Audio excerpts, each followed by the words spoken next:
Ja, jeg hedder Jakob, og jeg vil godt fortælle lidt om den SMP-behandling, jeg har fået hos Zacharias.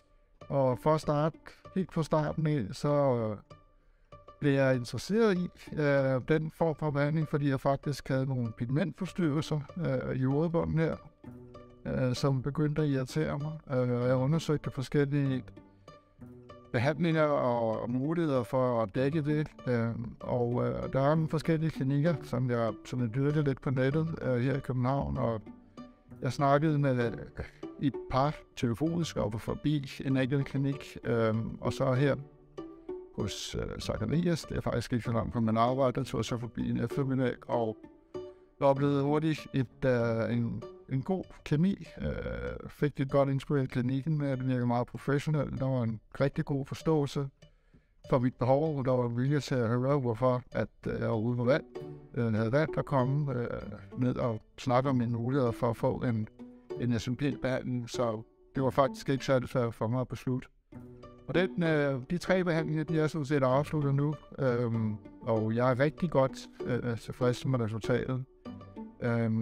Jeg har jo fået, visket kontrasten til de pigmentforandringer, jeg har haft i hovedbunden ud. Men samtidig har jeg så fået udseendet af faktisk at have kort hår.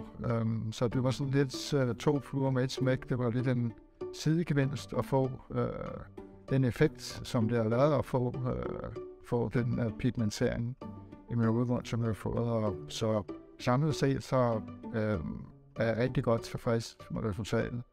Det har også været, det var en stor beslutning for mig. Det var noget, som betød, at jeg skulle lægge hovedet blød, fordi det er jo sådan lidt grænseoverskridende at blive mikropigmenteret i hovedbunden. Det er jo sådan lidt point of no return, sådan kan man godt opleve det, når man står i den situation, og man skal sætte sig stændigt af det. Så den proces, jeg har været igennem med Zacharias, har også været rigtig positiv, fordi vi er virkelig gået frem step by step.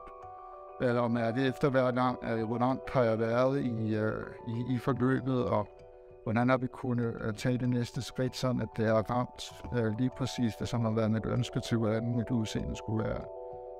Så den tid, som i hvert fald har været nødvendig for mig rent mentalt, at der skulle til, for at jeg har følt mig tryg igennem hele forløbet, og for at jeg langsomt har ramt det rigtige resultat, den har også været til stede. Så gode ting tager tid, og det er i hvert fald en talemåde, som jeg synes, man rigtig godt kan bruge i forhold til det forløb, der har været igennem hernede.